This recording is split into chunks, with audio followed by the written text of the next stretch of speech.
Welcome to all of you. आज हमारा vector chapter का सेकंड लेक्चर है।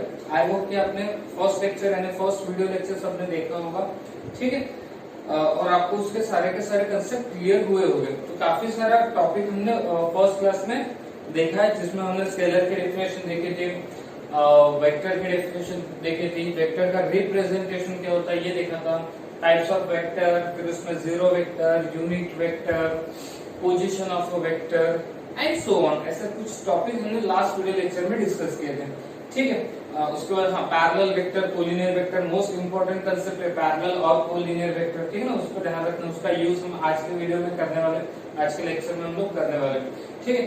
तो आगे बढ़ते उसी टाइप्स ऑफ वेक्टर को ही हम लोग आगे कंटिन्यू करते हुए एक नया टाइप देखते हैं, और उस नए टाइप का नाम है इक्वल वेक्टर। Equal vector. अब इक्वल वेक्टर क्या होता है? दो ऐसे वेक्टर जिनकी मैग्नीट्यूड और डायरेक्शन सेम हो। Two vectors whose magnitude as well as direction are same is called equal vector। दो ऐसे वेक्टर जिनकी मैग्नीट्यूड और डायरेक्शन सेम हो, उसको क्या बोला जाता है? इक्वल वेक्टर बोला जाता है, ठीक है। तो अगर मान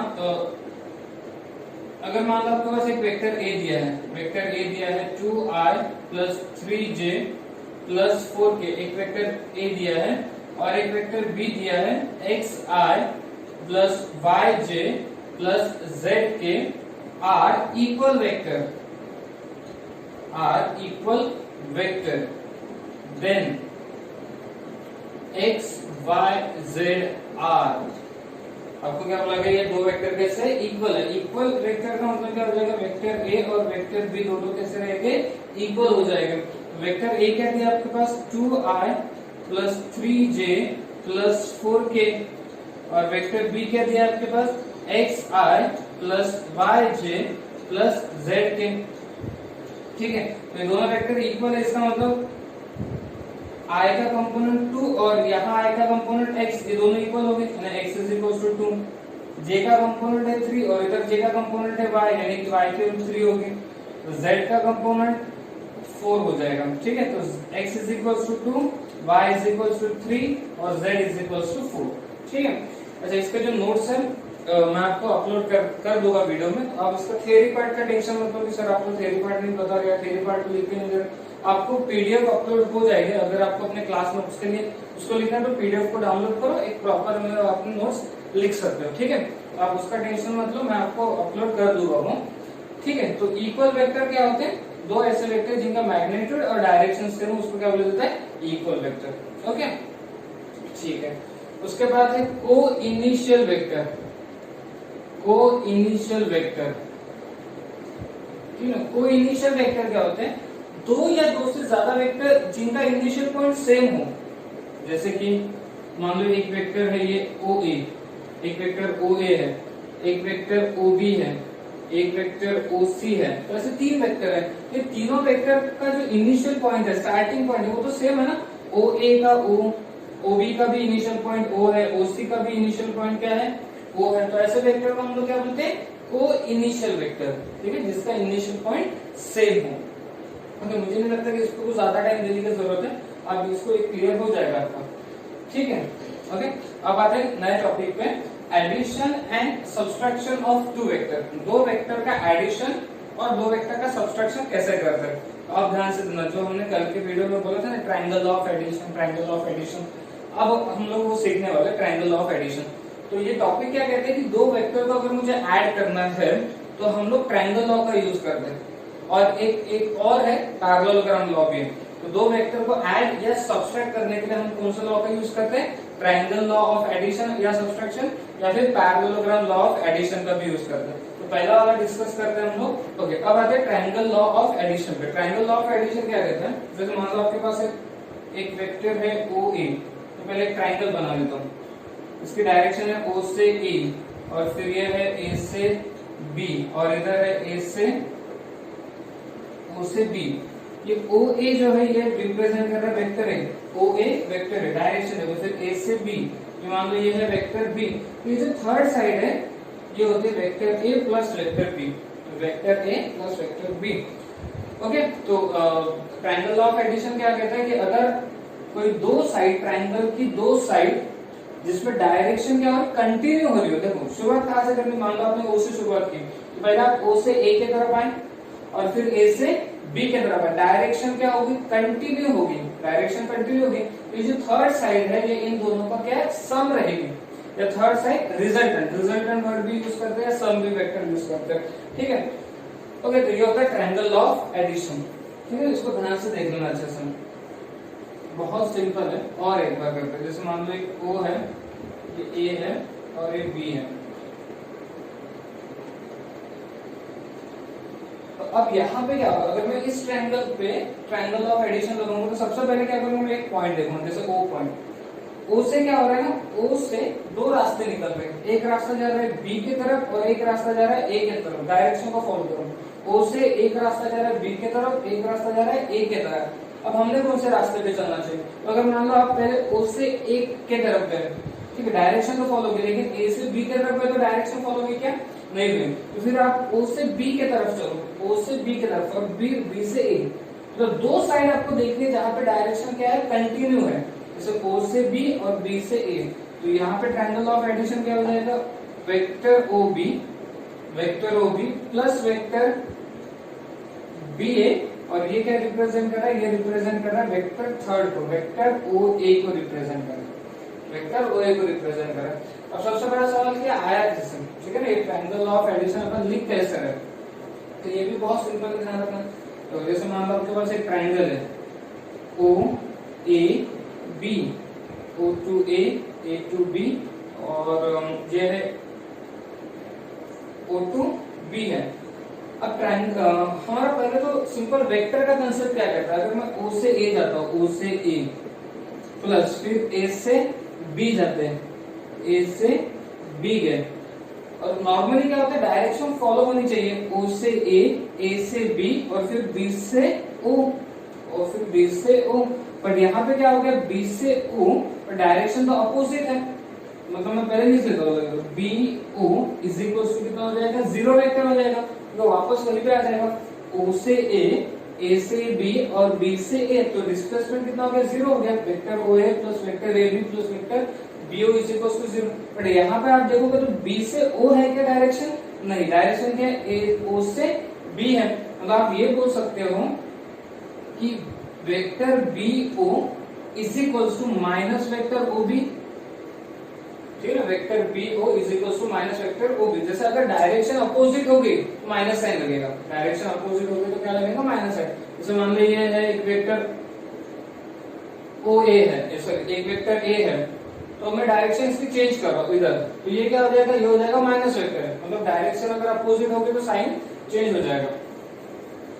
तो यहाँ पे BO ये किसके बराबर में आएगा, माइनस OB के बराबर में आ जाएगा, क्योंकि डायरेक्शन क्या होगी, चेंज होगी। देखो BO का मतलब कहां से, B से O के तरफ, B से O के तरफ, और ये क्या है, O से B के तरफ, मतलब दो वेक्टर जो एक दूसरे की डायरेक्शन में से अपोजिट है, तो vector BO is equal to आ जाएगा माइनस वेक्टर OB। तो vector OA plus vector AB, vector BO की जगह मैं रख देता हूँ minus vector OB is equal to zero vector, minus vector OB को उस साइड लेके गया, तो vector OB is equal to कितना आएगा, vector OA plus vector AB आ गया। तो ये हो गया आपका ट्रायंगल ऑफ एडिशन, ठीक है ना। देखो आ गया, ये दो साइड फॉलो हो रही है, vector OA plus vector AB, ये किसके बराबर में आ गया, वेक्टर OB के बराबर में आ गया, ठीक है। तो ये होता है ट्रायंगल ऑफ एडिशन, ठीक है, सिंपल है। आपको करना क्या है, ये समझ में आ गया, सिर्फ एक पॉइंट चूज करो ट्रायंगल पे का और देखो कहाँ पे दो डायरेक्शन फॉलो हो रही है, एक पॉइंट चूज करो, देखो कहाँ पे दो डायरेक्शन फॉलो हो रही है, उन दोनों का सम किसके बराबर में आएगा, थर्ड के बराबर में आ जाएगा, ठीक है। ओके ओके, अभी आपने देखा कि ट्रायंगल ऑफ एडिशन क्या होता है, ठीक है। अब हम देखते हैं उसके कुछ बेसिक प्रॉपर्टीज, तो ध्यान से देखना। जैसे मान लो एक ट्रायंगल है OAB, डायरेक्शन O से A से B, और ये है O से B, तो मान लो ये वेक्टर A है, ये वेक्टर B है, तो अब आपको समझ में आ गया होगा ये क्या है, vector A plus vector B, ठीक है।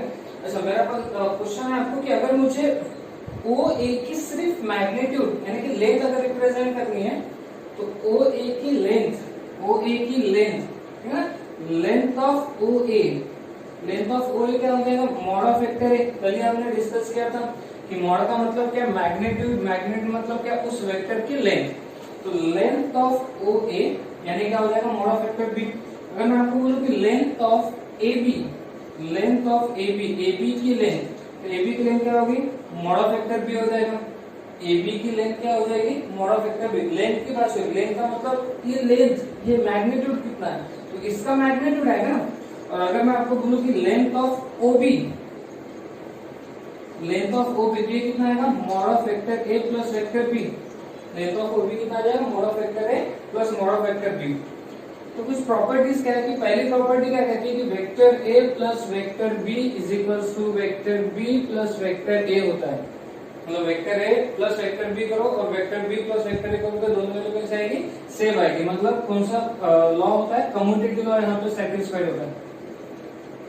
Commutative laws are satisfied. Commutative law क्या होता है, सेटिस्फाइड। मतलब vector addition, addition of two vector क्या करता है, कम्यूटेटिव लॉ को सेटिस्फाइड करता है। दूसरा प्रॉपर्टी कि vector A plus vector B plus vector C की value vector A plus vector B plus vector C के बराबर में, ये कौन सा, एसोसिएटिव। मतलब एसोसिएटिव लॉ भी सेटिस्फाइड होता है, एसोसिएटिव लॉज। ठीक है, ट्रायंगल लॉ ऑफ एडिशन का हम लोग देख रहे हैं कि अगर आप vector A plus vector B करो या vector B plus vector A करो, उनकी वैल्यू कैसे आएगी, सेम ही आएगी। तो वेक्टर ए प्लस ब्रैकेट में देखो vector B plus vector C है और इधर vector A plus vector B bracket में प्लस वेक्टर सी, तो ये भी सेटिस्फाइड होगा, यानी एसोसिएटिव प्रॉपर्टी भी यहाँ पे सेटिस्फाइड करता है। तीसरा, अब ध्यान से देखना, ये क्या रिप्रेजेंट कर रहा है, ये ट्रायंगल की एक साइड की लेंथ रिप्रेजेंट कर रहा है। ये क्या रिप्रेजेंट कर रहा है, ट्रायंगल के दूसरे साइड की लेंथ रिप्रेजेंट कर रहा है। और ये क्या रिप्रेजेंट कर रहा है, ट्रायंगल के तीसरे साइड की लेंथ रिप्रेजेंट कर रहा है। ठीक है, ये ध्यान रखना। मॉड ऑफ वेक्टर है ट्रायंगल के एक साइड की लेंथ, मॉड ऑफ वेक्टर भी ट्रायंगल के दूसरे साइड की लेंथ, और mod of vector A plus vector भी ट्रायंगल के तीसरे साइड की लेंथ। तो हमें ये बात अच्छे से पता है कि ट्रायंगल के दो साइड की लेंथ, मतलब जैसे कि ये ट्रायंगल की एक साइड होगी, इसकी लेंथ यानी mod of vector A plus ये दूसरी साइड होगा, इसका मैग्नीट्यूड मतलब इसकी लेंथ, ट्रायंगल के दो साइड की लेंथ हमेशा ग्रेटर या इक्वल आती है ट्रायंगल के तीसरे साइड के लेंथ के। ये ट्रायंगल की प्रॉपर्टी है। Sum of two side of a triangle is always equal और greater than the third side of a triangle. ये देखो, ये क्या होगी, लेंथ होगी इसकी, ट्रायंगल के फर्स्ट साइड की लेंथ। ये मॉड ऑफ वेक्टर है, मॉड ऑफ वेक्टर बी का रिप्रेजेंट कर रहा है, ट्रायंगल के दूसरे साइड की लेंथ रिप्रेजेंट कर रहा है। तो बेसिकली ये होगी फर्स्ट ट्रायंगल की लेंथ और ये होगी सेकंड ट्रायंगल की लेंथ, दोनों का सम कैसा आएगा, तीसरे वाले साइड से हमेशा ग्रेटर या उसके बराबर में आएगा। तो यहाँ पे कंफ्यूज मत होना कि ये जो लिखा है mod vector A plus vector B, तो mod of vector A plus vector B actual में क्या रिप्रेजेंट कर रहा है, ट्रायंगल की थर्ड साइड को रिप्रेजेंट कर रहा है। मॉड ऑफ वेक्टर ए क्या रिप्रेजेंट कर रहा है, ट्रायंगल की पहली side. Mod of vector B क्या रिप्रेजेंट कर रहा है, ट्रायंगल की दूसरे साइड। तो sum of length of two side of a triangle is always greater than और इक्वल्स टू थर्ड साइड। ठीक है, ये थर्ड साइड। चौथी प्रॉपर्टी, अगर मैं ये बोलता हूँ कि ट्रायंगल की पहली side mod of vector A length हो गई, उसमें से एक ट्रायंगल के दूसरी साइड की लेंथ, तो अगर मैं माइनस कर दूं, मतलब इसमें से ये माइनस कर दूं, तो जो एक्चुअल रिजल्ट आएगा वो तीसरे वाले से कैसा आएगा, हमेशा कम आएगा। तो mod of vector A plus vector B, इसकी वैल्यू हमेशा कैसे आएगी, ग्रेटर और इक्वल टू आएगी इन दोनों के डिफरेंस के। ठीक है, अच्छा यहाँ पे ना मैं मॉड लगा देता हूँ क्योंकि हो सकता है ये साइड छोटी और ये साइड बड़ी, तो आंसर क्या आएगा, निगेटिव आ सकता है, इसलिए ओवरऑल मॉड लगा दिया। ठीक है, आप एक कंसेप्ट को समझो क्योंकि इस कंसेप्ट का यूज आपको एक कॉम्प्लेक्स नंबर का चैप्टर है उसमें भी करना है।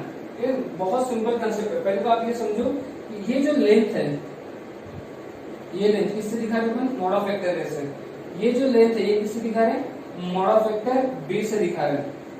ठीक है, और इस ट्रायंगल की जो लेंथ है वो किससे दिखा रहे हैं, mod of vector A plus vector B से रिप्रेजेंट कर रहा है। तो ये प्रॉपर्टी क्या कहती है कि ये लेंथ प्लस ये लेंथ हमेशा ग्रेटर आएगी तीसरे लेंथ के। ठीक है, ये प्रॉपर्टी का। और प्रॉपर्टी क्या कहती है कि अगर इस लेंथ में से मैं ये लेंथ को माइनस कर दूं तो उनका जो रिजल्ट आएगा वो हमेशा तीसरे से छोटा आएगा। लेकिन मॉड ऑफ वेक्टर ए, देखो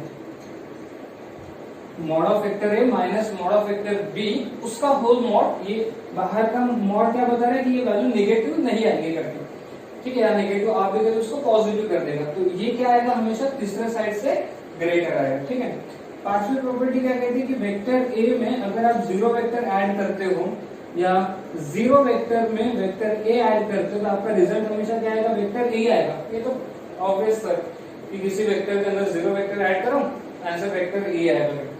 ठीक है, तो ये कुछ बेसिक प्रॉपर्टीज है जिसका आपको नॉलेज होना चाहिए। आई होप कि आपको ट्रायंगल लॉ ऑफ एडिशन समझ में आया होगा और ये बेसिक प्रॉपर्टी आपको क्लियर हुई होगी। ठीक है, जिन लोगों ने कॉम्प्लेक्स नंबर इस चैप्टर पढ़ के रखा उनको थोड़ा थोड़ा याद आ रहा होगा इसको देख के कि अरे हाँ ये तो कॉम्प्लेक्स नंबर में भी आता है करके, इसे ध्यान से देखना। ठीक है ना, ओके ओके। अभी हमने देखा कि triangle law of vector addition देखा, मतलब दो वेक्टर को अगर ऐड करना तो ट्रायंगल लॉ का। तो सबसेट करने के लिए क्या करेंगे, जैसे मान लो कि एक वेक्टर दिया है, एक ट्रायंगल दिया है ओ ए बी, ये है वेक्टर ए और ये है वेक्टर बी, तो ये साइड का रिप्रेजेंट करेंगे vector A plus vector B, obviously की थर्ड साइड। बट अगर मान लो ये डायरेक्शन क्या है, ए से बी के तरफ है, इतने ही लेंथ का अगर मैं इधर अपोजिट कर दूं, लेंथ सेम है, लेंथ सेम है, सिर्फ डायरेक्शन कैसे है, अपोजिट है। मान लो ये है डी, ठीक है, तो ये क्या हो जाएगा, माइनस वेक्टर बी होगा। ये समझा? अभी हमने कुछ देर पहले बोला कि अगर डायरेक्शन अपोजिट है तो अगर मान लो ये वेक्टर ए है, ये वेक्टर ए है, तो डायरेक्शन अपोजिट होगी तो ये क्या हो जाएगा, माइनस वेक्टर ए हो जाएगा। ठीक है, डायरेक्शन अपोजिट होगी तो माइनस वेक्टर ए हो जाएगा। तो अगर ए से बी के तरफ, ए से बी के तरफ वेक्टर बी है तो फिर ए से डी के तरफ एग्जैक्ट अपोजिट है तो क्या होगा, माइनस वेक्टर बी हो जाएगा। तो फिर थर्ड साइड हो जाएगी, थर्ड साइड हो जाएगी। देखो वेक्टर ए डायरेक्शन कंटिन्यू हो रही है, माइनस वेक्टर बी, तो ये थर्ड साइड क्या रिप्रेजेंट करेगा, vector A minus vector B represent करेगा। ठीक है, ओके, कितना क्लियर हो गया? आई होप कि इतना तो क्लियर हो गया होगा आपको कि ये वेक्टर बी है तो ये क्या हो जाएगा, माइनस वेक्टर बी हो जाएगा। और मैं अगर इस ट्रायंगल पे अगर ध्यान से देखूं, वेक्टर ए और ये दूसरा वेक्टर है जो जिसमें डायरेक्शन जैसे कंटिन्यू है, ये थर्ड वेक्टर क्या रिप्रेजेंट करेगा, vector A minus vector B represent करेगा। ओके, ठीक है। ओके, अब आते हैं parallelogram, parallelogram of vector addition. Triangle law आपने देख लिया, ट्रायंगल लॉ हम लोग किस लिए यूज करते हैं, दो वेक्टर का ऐड करने के लिए। पैरेललोग्राम क्या है वो देखते हैं। पैरेललोग्राम क्या कहता है कि जैसे मान लो ये वेक्टर ओ ए है, उसको मैंने वेक्टर ए कह दिया, ठीक है, और ये वेक्टर ओ बी है, इसको वेक्टर बी बोल दिया। अब थोड़ा ध्यान से देखना कि ट्रायंगल लॉ में क्या हो रहा था, ओ ए बी, ओ से ए और डायरेक्शन क्या हो रही है, फिर कंटिन्यू हो रही है, ओ से ए से बी। पर यहाँ पे क्या हो रहा है ना, एक ही जगह से देखो, ये होगा वेक्टर ए और ये हो गया वेक्टर बी। ठीक है, तो पैरेललोग्राम लॉ क्या कहता है कि इसी वेक्टर के लंब में एक पैरेलल वेक्टर बना देता हूँ। जैसे वेक्टर ओ बी है, सेम मैग्नीट्यूड का, सेम डायरेक्शन का एक वेक्टर और बना देता हूँ, जैसे ये बन गया। तो अगर ये वेक्टर बी है तो ये भी क्या हो जाएगा, वेक्टर बी हो जाएगा। ठीक है, तो हमने क्या कर दिया, पैरेललोग्राम ड्रॉ कर दिया। पैरेललोग्राम ड्रॉ करेंगे, इसी वेक्टर का पैरेलल एक और वेक्टर हम बना लेते हैं।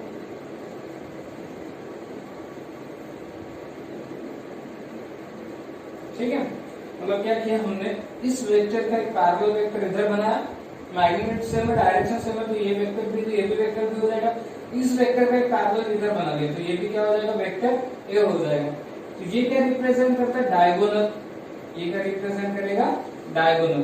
तो अगर आप इस ट्रायंगल पे थोड़ा सा ध्यान से देखोगे तो ये वेक्टर ए है, डायरेक्शन फॉलो हो रही है वेक्टर बी, तो ये क्या हो जाएगा, vector A plus vector B हो जाएगा, vector A plus vector B. अब एक्चुअल में था क्या अपने पास था ये दो गिवन थे, ये तो हमने बाद में ड्रॉ किया ना, ये दो गिवन थे, तो ये दो क्या एडजेसेंट साइड है, ये क्या पैरेललोग्राम के एडजेसेंट साइड, तो एडजेसेंट साइड का रिजल्टेंट मतलब क्या, डायगोनल, या ऐसा बोल सकते हैं कि डायगोनल जो है वो क्या रिप्रेजेंट कर रहा है, एडजेसेंट साइड का सम रिप्रेजेंट कर रहा है, या एडजेसेंट साइड का रिजल्टेंट रिप्रेजेंट कर रहा है।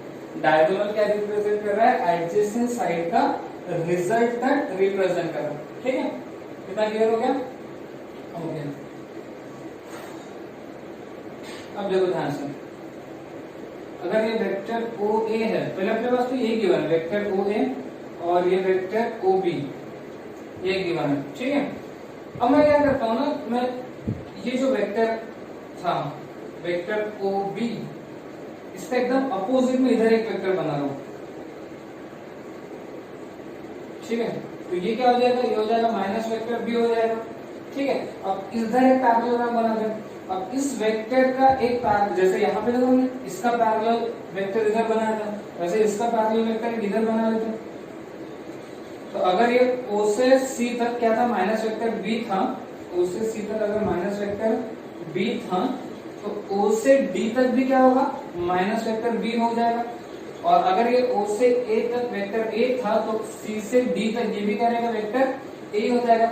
ये होगी इस पैरेललोग्राम की डायगोनल, तो ये क्या रिप्रेजेंट करेगा, तो देखो यहाँ पे डायरेक्शन को देखो, ओ से सी माइनस वेक्टर बी, सी से डी वेक्टर ए, तो ये जो थर्ड साइड ये क्या रिप्रेजेंट करेगी, ये इन दोनों की एडिशन रिप्रेजेंट करेंगे, यानी vector A minus vector B represent करेगी। या फिर इस तरीके से दे सकते हो, ओ से ए तक क्या है, वेक्टर ए है, ए से बी तक क्या है, माइनस वेक्टर बी है, तीसरी साइड का रिप्रेजेंट करते हैं, इन दोनों की एडिशन यानी vector A minus vector B represent करते हैं। ये हो गया सब्सट्रैक्शन। बेसिकली ट्रायंगल लॉ और पैरेललोग्राम लॉ में थोड़ा सा फर्क है। ठीक है, थोड़ा सा फर्क क्या है कि वहां पे क्या होता है, डायरेक्शन फॉलो करना पड़ेगा। इसमें ट्रायंगल लॉ में जहां जा रहे दूसरी साइड में भी डायरेक्शन फॉलो करना चाहिए। अब यहाँ पे जरूर नहीं, यहाँ पे देखो ये दो वेक्टर कैसे, कोई इनिशियल वेक्टर है, कोई इनिशियल, आज ही हमने बात की कोई इनिशियल वेक्टर क्या होता है, एक ही पॉइंट से निकलने वाले वेक्टर को कोई इनिशियल बोला जाता है। ये दो वेक्टर कैसे, कोई इनिशियल है, तो इन दोनों के हेल्प से हमने क्या किया, और दो वेक्टर बनाए, और उससे क्या बन गया, पैरेललोग्राम बन गया। तो जो डायगोनल है वो क्या रिप्रेजेंट करता है, ये दो एडजेसेंट साइड का रिजल्टेंट या सम रिप्रेजेंट करता है। तो उसी तरीके से फिर ये देखो, ये पहले दो वेक्टर ए था, ये वेक्टर बी था, इसका अपोजिट वेक्टर मैंने इधर बनाया, अपोजिट का मतलब डायरेक्शन अपोजिट, लेंथ सेम है, फिर इसका पैरेलल वेक्टर इधर बनाया, तो ये भी एक पैरेललोग्राम है। तो ये जो डायगोनल है ये क्या रिप्रेजेंट करता है, वही एडजेसेंट साइड का रिजल्टेंट। तो ये वेक्टर ए है, ये वेक्टर माइनस वेक्टर बी, तो इसका सम आ जाएगा। या फिर ये vector A minus vector B है, तो इसका सम आ जाएगा। तो ये होता है पैरेललोग्राम ऑफ वेक्टर एडिशन। ठीक है, ओके। तो अभी हमने देखा कि ट्रायंगल लॉ ऑफ एडिशन क्या होता है, parallelogram law of vector addition क्या होता है। अब देखते हैं polygon law of vector addition क्या होता है। पॉलीगॉन में मतलब कितने भी n नंबर ऑफ साइड हो सकती है। ठीक है, तो जैसे मान लो मैं एक पेंटागन बना लेता हूँ,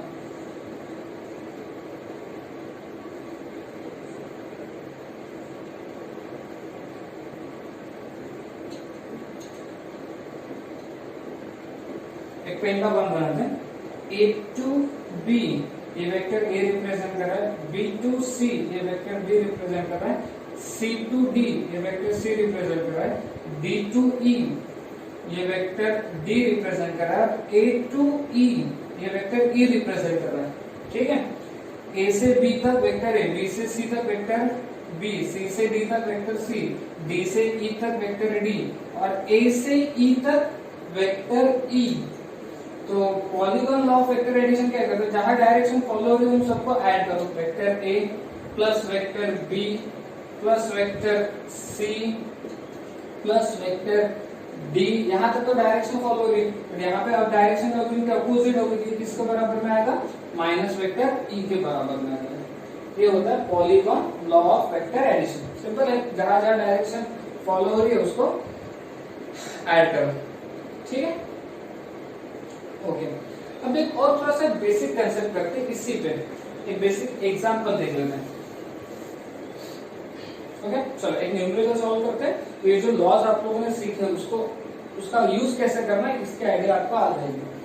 क्या बोला, if ABCD is a rhombus, पहले एक रोम्बस बना लेते हैं। ए बी सी डी, मतलब डायरेक्शन क्या होगी, A to B, B to C to D और ए बी सी डी। ठीक है, ओके। तो एक रोम्बस हमने बना लिया। अब क्या हो रहा है, रोम्बस उस diagonal cut at the origin, ये जो रोम्बस है इसकी जो डायगोनल है, जैसे डायगोनल हो गया ए सी एक डायगोनल हो गया, बी डी एक डायगोनल हो गया, ये कहाँ पे कट कर रहा है, मतलब ओरिजिन पे कट कर रहा है। कहाँ कट कर रहा है, ओरिजिन पे। Then find the value of O A plus O B plus vector O C plus vector O D. ठीक है, तो ज्यादा कुछ अपने को इसमें दिया नहीं है, एक रोम्बस दिया है। अच्छा, ये चलो इसकी डायरेक्शन पे अपने को पता नहीं है, ठीक है ना, डायरेक्शन के बारे में उतना कोई नॉलेज नहीं है। वैसे यहाँ पे इसकी डायरेक्शन की जरूरत गिरेगी भी नहीं।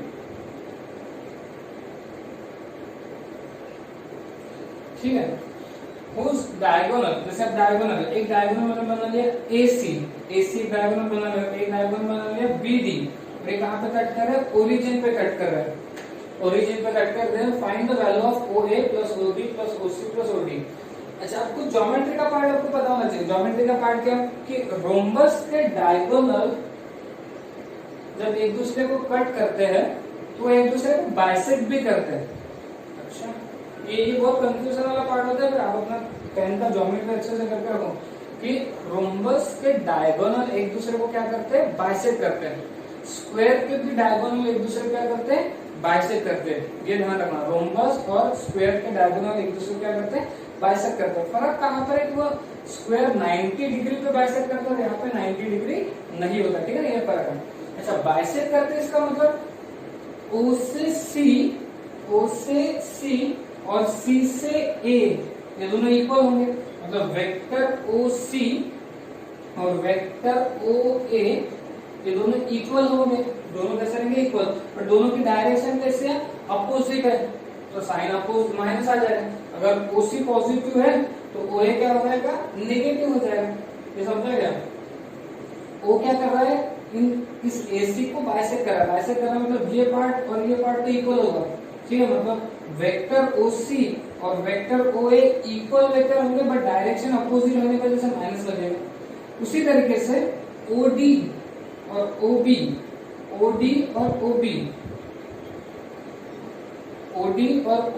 ये दोनों भी इक्वल होंगे, क्योंकि ये भी बाइसेक्ट करेगा और डायरेक्शन कैसे, अपोजिट है, तो वेक्टर OD इसे को क्या हो जाएगा, वेक्टर OB हो जाएगा। अब बहुत से स्टूडेंट को ये प्रॉब्लम होगी कि सर आपने O से B कैसे लिया, ठीक है ना, O से B कैसे लिया। अरे शुरुआत ही O से होती है। आप लोग क्या बोलते हैं, जब किसी पॉइंट का पोजीशन वेक्टर बोलते हैं तो शुरुआत कहाँ से होती है, ओरिजिन से होती है। हर वेक्टर का पोजीशन वेक्टर कहाँ से होता है, हर पॉइंट का पोजीशन वेक्टर कहाँ से होता है, ओरिजिन से होता है। तो डायरेक्शन कहाँ से शुरू होगी, ओरिजिन से ही शुरू होगी। ठीक है ना, O से D, O से B, O से C, O से A, डायरेक्शन हमेशा O से ही जाएगी, ओरिजिन से ही जाएगी। तो बस ये पता चल गया। तो फाइंड आउट क्या कर रहा है, vector OA plus vector OB plus vector OC plus vector OD ये फाइंड आउट करना है। तो वेक्टर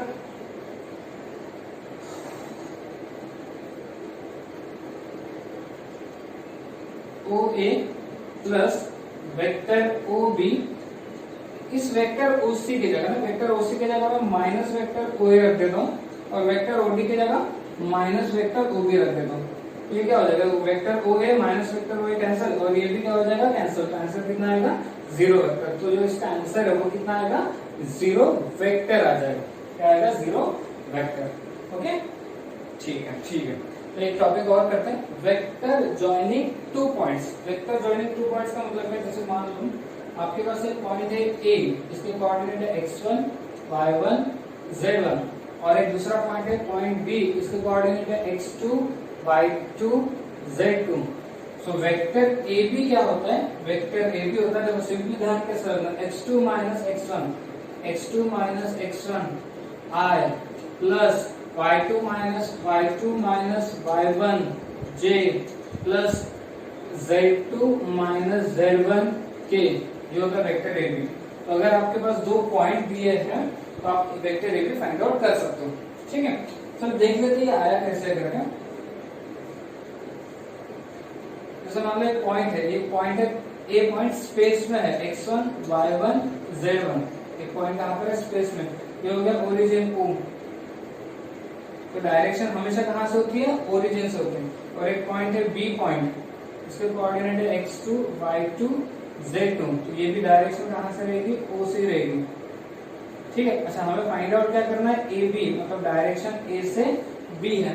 तो क्या आप यहाँ पे सोच सकते हैं, यहाँ पे अपन अगर triangle law of vector addition लगा दे, ट्राइंगल लॉ लगा दे, तो ट्राइंगल लॉ के हिसाब से क्या हो जाएगा, वेक्टर ओ ए क्या हो जाएगा, vector O A plus vector A B plus vector A B, ये किसके बराबर में आएगा, वेक्टर ओ बी के बराबर में आ जाएगा।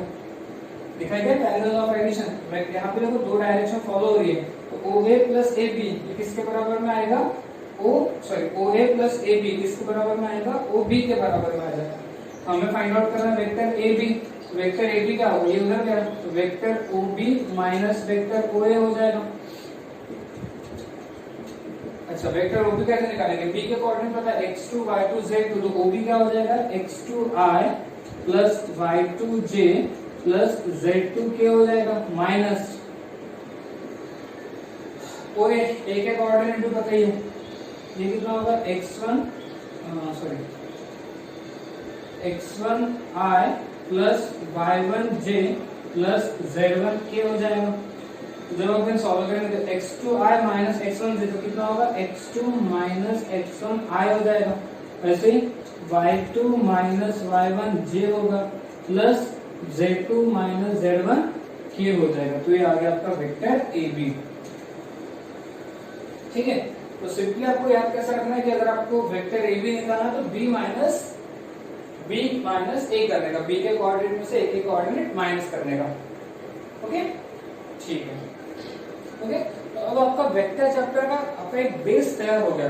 मतलब अब आपको थोड़ा बहुत नॉलेज आ गया वेक्टर AB में, तो वेक्टर AB कैसे फाइंड आउट करते हैं, पोजीशन वेक्टर क्या होता है, यूनिट वेक्टर क्या होता है, ये सारी चीजों का नॉलेज आ गया, एकदम बेस तैयार हो गया इस चैप्टर का। ठीक है। अच्छा, लास्ट वीडियो में हमने ना एक कंसेप्ट पढ़ा था कोलिनियर वेक्टर का, दो वेक्टर कोलिनियर, याद है, कोलिनियर वेक्टर का कंसेप्ट पढ़ा था। उसी के बेसिस पे एक न्यूमेरिकल हम लोग सॉल्व करने वाले हैं। अच्छा, जिसने वो वीडियो नहीं देखा, पहले वो वीडियो देखो, तभी आप लोग ये न्यूमेरिकल को सॉल्व कर पाओगे। ठीक है, जिसने देखा उसको कोई डाउट नहीं आएगा। तो आपको क्या बोला गया, show that the points A, B and C are collinear. आपको क्या शो करना है कि तीनों पॉइंट कैसे कोलिनियर है। मैंने आपको क्या बताया था कि सबसे पहले तीन पॉइंट है A, B, C, तो पहले आप A, B फाइंड आउट करो, वेक्टर A, B।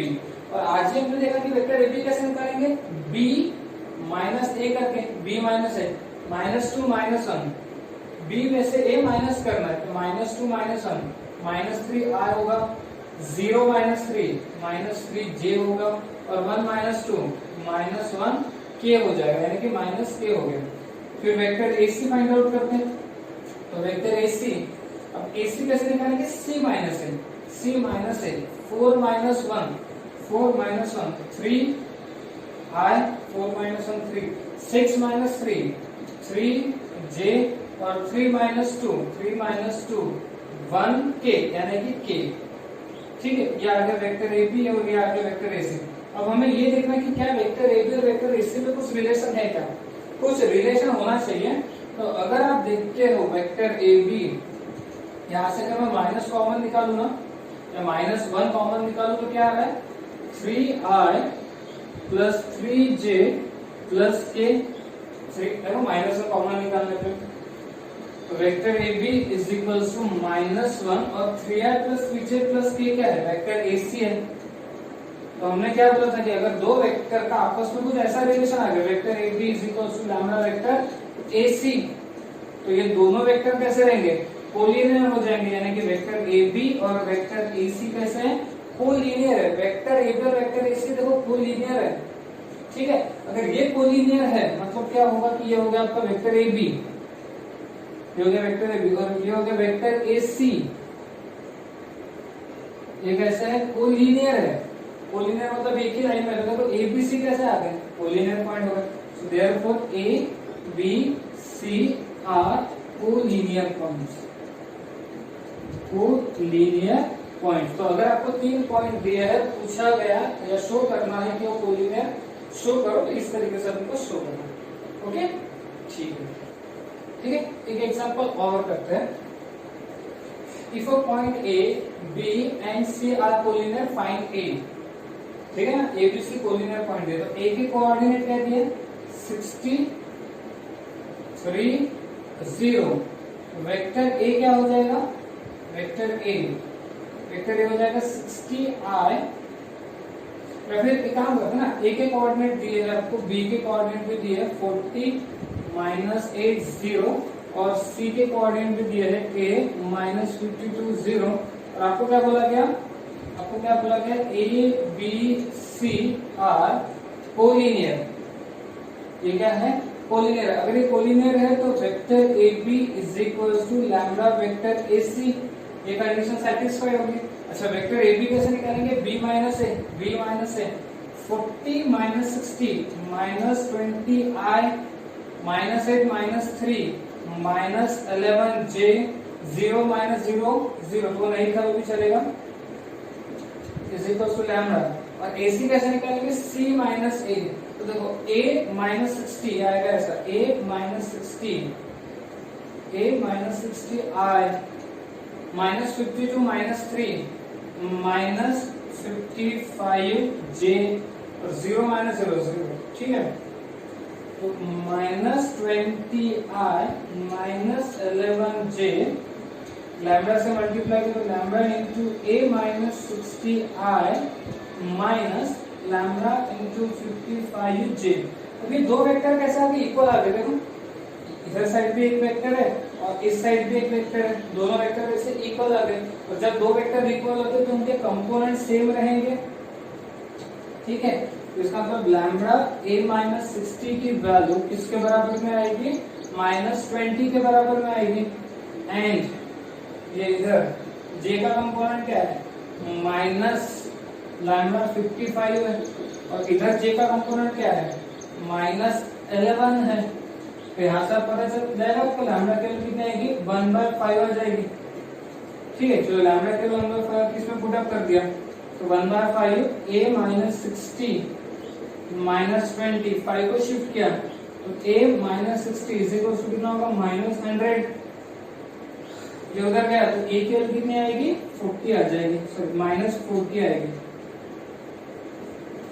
ये आएगा आपका A की वैल्यू कितनी आ गई, -40, ठीक है। तो ओके, आज आपका सेकंड लेक्चर यहाँ पे कंप्लीट हुआ है। तो कुछ नहीं, हमने पहले दो लेक्चर में बस वेक्टर का बेसिक पार्ट पढ़ा है, तो ज्यादा हमने नहीं किया। मेरे ख्याल से तो ये बहुत से बच्चों को पता ही होता है, जो भी हमने आज तक कंप्लीट किया पहले और दूसरे लेक्चर में, ऑलमोस्ट सभी स्टूडेंट को पता होता है, क्योंकि उन्होंने वेक्टर चैप्टर आपके फिजिक्स में करके रखा होता है, तो इतना तो उनको नॉलेज होता ही है, ठीक है। अब जो नेक्स्ट वीडियो से स्टार्ट होगा ये एक्चुअल वेक्टर स्टार्ट होगा, जिसमें हम लोग डॉट प्रोडक्ट, क्रॉस प्रोडक्ट, ये सारी चीजें पढ़ने वाले हैं ना, जो जेईई मेन में के एग्जाम में आता है, ठीक है। अब तक ये जो पढ़ा ये सिर्फ बेस था, इसके बेसिक, हाँ ये बेस भी इम्पोर्टेंट है, बिना इसके अपन आगे नहीं बढ़ पाएंगे, ओके। तो अब जो नेक्स्ट वीडियो से हम लोग पढ़ेंगे वो काफी ज्यादा इम्पोर्टेंट है, जिसके क्वेश्चन बोर्ड अपने जेईई के एग्जाम में आते हैं, ठीक है। ओके, जाने से पहले कल के वीडियो के लेक्चर में मैंने आपको एक वर्क दिया था, होमवर्क दिया था कि आपको ये पूछा था कि इलेक्ट्रिक करंट जो है क्या ये स्केलर क्वांटिटी है या फिर वेक्टर क्वांटिटी है, स्केलर क्वांटिटी या फिर वेक्टर क्वांटिटी है। कुछ बच्चों ने मुझे आंसर भेजे, कुछ बच्चों ने बोला कि स्केलर क्वांटिटी है, कुछ बच्चों ने बोला कि वेक्टर क्वांटिटी है। उसका एक्चुअल आंसर है स्केलर क्वांटिटी। एक्चुअल आंसर क्या है उसका, स्केलर क्वांटिटी। अब दिमाग में डाउट आएगा कि कैसे, ठीक है, चलो वो डाउट क्लियर करते हैं। तो जब मैंने ये वेक्टर चैप्टर स्टार्ट किया था, जब वेक्टर की डेफिनेशन लिख के दी थी, तो मैंने आपको क्या बताया था उसमें, पता है कि वेक्टर एक ऐसी क्वांटिटी होती है जिसमें मैग्नीट्यूड, डायरेक्शन और उसमें triangle law of vector addition को सेटिस्फाइड करना चाहिए। क्या करना चाहिए, triangle law of vector addition, ठीक है ना, ये सेटिस्फाइड होना चाहिए। अच्छा, तो फिर यहाँ पे क्यों सेटिस्फाइड नहीं हो रहा, चलो वो देखते हैं। जैसे मान लो एक सर्किट है, यहाँ से कुछ करंट पास हो रहा है, I1 करंट, मान लो ये 20 एम्पियर है, ठीक है, और यहाँ से करंट पास हो रहा है, सेकंड करंट है I2, मान लो ये 50 एम्पियर है, तो जब ये दोनों यहाँ पे मिलेगा, इधर करंट पास होगा, तो यहाँ पे कितना करंट पास होगा, 20 प्लस 50, 20 प्लस 50 यानी कितना 70 एम्पियर करंट पास हो रहा है। ठीक है, कितना करंट 70 है। तो ये क्या है, ये कोई ट्रायंगल लॉ ऑफ फैक्टराइजेशन को सेटिस्फाई नहीं कर रही है। तो ट्रायंगल लॉ ऑफ फैक्टराइजेशन को सेटिस्फाई किया तो आपका अलजेब्रिक सम को, अलजेब्रिक सम का मतलब 1 + 2 = 3 ये होगा ना अलजेब्रिक सम। तो ये ट्रायंगल लॉ ऑफ फैक्टराइजेशन को सेटिस्फाई नहीं करता। थोड़ा सा और प्रॉब्लम हो गया ये पढ़ने के बाद। अरे अब तो आ गया कंफ्यूजन, अब वो भी कंफ्यूजन क्लियर कर देता हूँ। मान लो यहाँ पे एक फुटबॉल है, ठीक है ना, फुटबॉल है, दो पर्सन है, एक पर्सन ने इस फुटबॉल को इधर से मान लो कि हुक किया, ठीक है, कुछ फोर्स से हुक किया, F1 फोर्स से, ठीक है ना, F1 फोर्स इस पर अप्लाई किया, और एक सेकंड पर्सन ने इधर से F2 फोर्स अप्लाई किया, इधर से F2 फोर्स अप्लाई किया। तो आपने कभी देखा होगा, अगर मान लो F1 वाले ने इधर फोर्स अप्लाई किया है, F2 वाले ने इस साइड फोर्स अप्लाई किया, तो ये बॉल अगर मान लो कि F2 वाले का फोर्स ज्यादा है, F2 वाले का फोर्स ज्यादा है, तो वो F2 की तरफ जाएगा, यानी कहीं तो भी इस साइड में जाएगा, क्योंकि F1 वाले ने भी कुछ फोर्स अप्लाई किया था। और अगर F1 वाले का फोर्स ज्यादा है तो वो बॉल कहीं तो भी इधर जाएगा। ठीक है, मतलब देखो यहाँ पे क्या हो गया ना, डायरेक्शन आ गई, डायरेक्शन क्या आ गई, डायरेक्शन। इसमें डायरेक्शन का कोई मतलब नहीं है, यही होगा आपका रिजल्टेंट। ये देखो यहाँ से F1 फोर्स अप्लाई हुआ, इधर से F2 फोर्स अप्लाई हो गया, ये क्या होगा उसका रिजल्टेंट, कि एक्चुअल में कितना फोर्स उस पे लगा, एक्चुअल पे उस पे कितना फोर्स लगा, वही क्या होता है उसका रिजल्टेंट। क्या होता है रिजल्टेंट। बट यहाँ पे ऐसा कुछ नहीं है कि यहाँ पे देखो I1 करंट 20 पास हो गया, या I2 करंट 50 पास हो गया, तो यहाँ पे कितना करंट होगा 70। ऑब्वियसली ये अलजेब्रिक सम है, और यहाँ पे जो फोर्स अप्लाई होगा रिजल्टेंट वो किससे आएगा, ट्रायंगल लॉ से आएगा। इससे आएगा ट्रायंगल लॉ से। यहाँ पे रिजल्ट निकालने के लिए ट्रायंगल लॉ का यूज करना पड़ता है, फिजिक्स में आपने देखा होगा, ठीक है। बट यहाँ पे ये जो करंट है ये फाइंड आउट करने के लिए कोई ट्रायंगल लॉ का यूज वगैरह नहीं करना, आपको सिंपली क्या करना है, सम ऑफ अलजेब्रिक का यूज करना। तो इस वजह से इलेक्ट्रिक करंट वेक्टर क्वांटिटी नहीं है। क्यों नहीं है, क्योंकि उसपे भले ही उसको डायरेक्शन है, उसको मैग्नीट्यूड है, बट वो triangle law of vector addition को सेटिस्फाई नहीं करता। इस वजह से इलेक्ट्रिसिटी आपका वेक्टर क्वांटिटी नहीं है। तो अब आपको ये क्लियर हो जाना चाहिए कि सिर्फ डायरेक्शन होना या मैग्नीट्यूड होना ही सफिशिएंट नहीं है, तो साथ ही साथ उसमें vector law of triangle law of vector addition को सेटिस्फाइड करना चाहिए, तो ही उस क्वांटिटी को हम लोग क्या कहते हैं, वेक्टर क्वांटिटी। ओके, ठीक है। तो जाने से पहले इस वीडियो के साथ मैं आपके डिस्क्रिप्शन में एक सेल्फ प्रैक्टिस प्रॉब्लम की शीट भेजने वाला हूँ। तकरीबन 5 से 6 क्वेश्चन रहेंगे। आज तक हमने जो टॉपिक पढ़ा है उसके बेसिस पे आपको क्या करना है, उसको डाउनलोड करके उसको सॉल्व करना और मुझे उसकी पिक भेजना है। आप लोगों को पता ही है मेरा व्हाट्सएप नंबर सबके पास है, आप मुझे टेलीग्राम पे भी उसका पिक भेज सकते हो। ओके, और जो लोग इस वीडियो को यूट्यूब पे देख रहे हैं वो लोग इस वीडियो को शेयर करो, अपने फ्रेंड्स के साथ लाइक करो, और सबसे इम्पोर्टेंट चैनल को सब्सक्राइब करके बेल आइकन को प्रेस करो। बेल आइकन को प्रेस करने से क्या होता है, जब भी मैं नया वीडियो अपलोड करूंगा तो उसका नोटिफिकेशन आपको आएगा। ठीक है, तो सब्सक्राइब करो और साथ ही साथ बेल आइकन को प्रेस भी करो। ठीक है, ओके।